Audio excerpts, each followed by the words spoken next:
Red Horse and Other Supernatural Tales of the Sage. Brian Keith Day, the author, joins us here in Author's Corner here in America tonight with me, Kate Delaney, and he has such an interesting background. And this book is fascinating because it's one of those books where you get into the story and then you can move on to the next.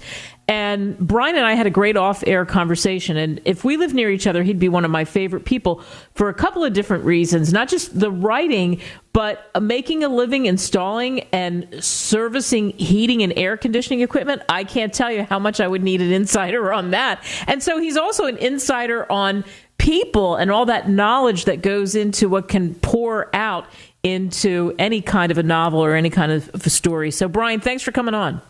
You bet. Tell me what it was that led you to writing this, to pulling this together.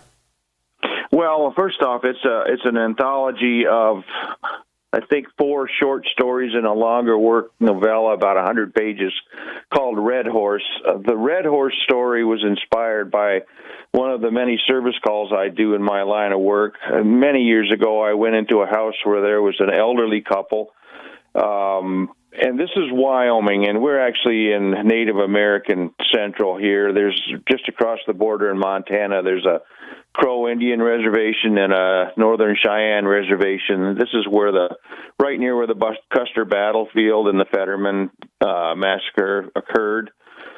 So this gentleman and this older couple had been collecting for many years Indian paraphernalia. He had war bonnets and paniards and the breastplates and many, many Indian artifacts that he had collected throughout his house.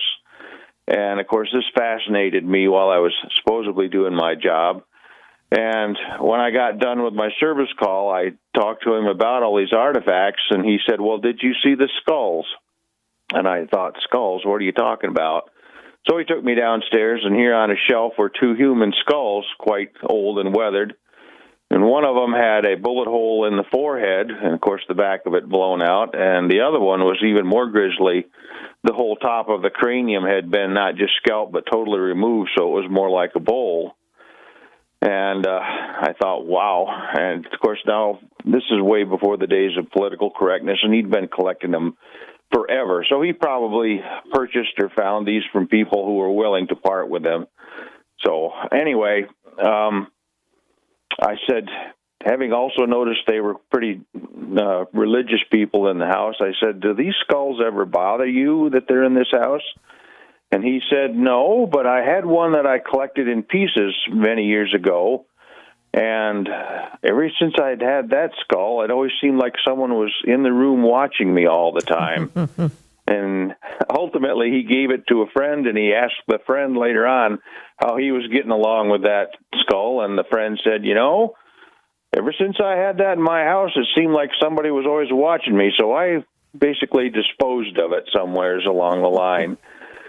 So in my devious mind over time, I devised a story called Red Horse out of this experience. And it was going to be a short story, but it kept growing, so it ran about 100 pages. And the 2 skulls that this character has began to compete with each other for control of he and his wife. And I kind of like it. I think it reflects the area of Sheridan, Wyoming, and this area maybe a little more than the Longmire series does. I've met Craig Johnson. He's a neighbor in Wyoming, is probably 50 or 60 miles away, so he's kind of a neighbor. But so that's where that one came from. The other stories have similar backgrounds of experiences I've had and so on. And that, which is so great. That's why I said you could pick it up at any point. The 4 short stories, as you said, and a novella that you've written based on some of the things you saw is fascinating to hear about Red Horse. And we won't go into all of them, but this one also got me excited because I love the idea of haunted things. And you've got Good for the Gander, and you said that kind of popped into your mind when you were traveling through this golf course, something local, and this development, this real estate area for people who had money. And then when the McMansions closed up, boom, that kind of triggered that in you. Was that fun to write? And tell us a little more about that story. Well, this happened around 2000, 2008, the real estate crash. There's a golf resort development in this area. It probably has 27 holes of golf or more. Fairly well-to-do people build large houses around it. The real estate is sold through that whole development. And, of course, around 2007, 2008, I did a lot of work in there, and many of these places were closed up suddenly or for sale. So I'm driving around doing what few service calls I have in the area in a ghost town. And, again, in my fertile mind, I'm thinking, wow, this would be really neat if some of these were haunted at different times. You could have whole different settings. So that became the story Good for the Gander. Golf courses generally attract Canadian geese to them in large numbers because of the waterworks, so that's where the gander reference comes from in that. My stories generally, modern stories seem to be more vignettes than character sketches often, and I'm old school. I think a story should have a beginning, a climax, and an ending. So most of my stories run 20 or 30 pages, and a person can probably read them in an evening, one at a time or whatever, and get the whole thing complete. In this modern hectic life we have now, perhaps that's better for some people than something that runs 300 pages. Boy, isn't that true? And I like how you described that, the modern hectic life that we have. And I'm sure a lot of people listening to us can relate to it. And I also like that, as you said, you're old school, and where you take us in the beginning, you give us that great beginning, the climax, and then boom, we get the payoff at the end. You don't leave us hanging. I call it leaving people hanging, and you absolutely don't do that. So now, you've written another book. You published a nonfiction book too called Wyoming Trivia. Was that fun to write that one as well? That's kind of what really got me started. Now, that was with a full-scale publisher called Riverbend Publishing, and that was, 10 years or more ago. That publishing company was bought out by Roman and Littlefield, I think it's pronounced, and so that gave me an experience in what it is to actually write something dictated to you by a publisher and editor, and then go through the whole process of getting the manuscript done, having it gone through, making corrections and proofs and so on, and then waiting for them to publish it. Yeah, exactly. They were actually supposed to publish it on 1 year, and they delayed it because they had some other project, and I had to wait another year. So that's learning by experience there. That was a little enlightening. Yeah, different too, right? Coming up with trivia questions and trivia and what that's all about, and talking about Wyoming, and there's so much rich history there. I love that you mentioned Longmire, which was one of my favorite series and really made me want to go to Wyoming, and I think people can relate to that because of some of the beautiful country that you're in the middle of, and that would just spur on so many stories. And again, the name of the book, Red Horse and Other Supernatural Tales of the Sage. For you, was this really fun, Brian, to pull this all together, these stories? Yes, I enjoyed it. A lot of those stories were published individually in like small actual anthologies and so on. There was one that was out of Canada called All Hallows. I don't think that's still in publication, and another one out of England called Supernatural Tales. They had a couple of those published in them, and some other ones were done in e-zines, e-magazines.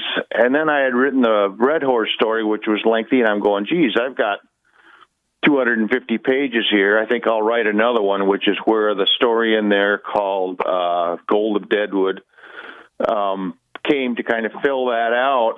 So I wanted to try for lack of a better term, vanity publishing a little bit, self-publishing. So I did that, published it, and got that experience, and now we're moving forward with it. So, yeah, I did enjoy putting them all together. It's nice to have a book in. Yeah, sorry to interrupt. It's kind of nice to have a book in your hand that's got your name on it and your stories in it. Yeah, and as I said to you, I mean, a lot of people talk about doing it, but you actually did it. And you said it along the way, but what do you hope people take away that are listening to this interview? They pick up your book on Amazon or Barnes & Noble. What do you hope they take away from reading Red Horse and Other Supernatural Tales of the Sage? Boy, I guess expanding their imagination. There's some things in there. The Red Horse story, which is more lengthy, there's a little bit in there where I get into a little bit of a philosophy, but not much. I try not to preach to people. But most of them, it's just a good old spook story, good old ghost story. Not a lot of terrible, grisly stuff going on in there. I'm not like a Stephen King book or something, but good stories, good old stories. I was a Ray Bradbury fan. In fact, one of the stories in there is related to Ray Bradbury's stories. And again, he's old school. You get a beginning, a climax, and an ending in there, and some kind of poignant food for thought, usually. So I guess that's what I'm trying to do, is follow in those old footsteps of good old solid stories that go somewhere. There you go. Good storytelling. Brian Keith Day, what a pleasure to talk to you. Good luck, and thank you so much for coming on. No, thank you very much.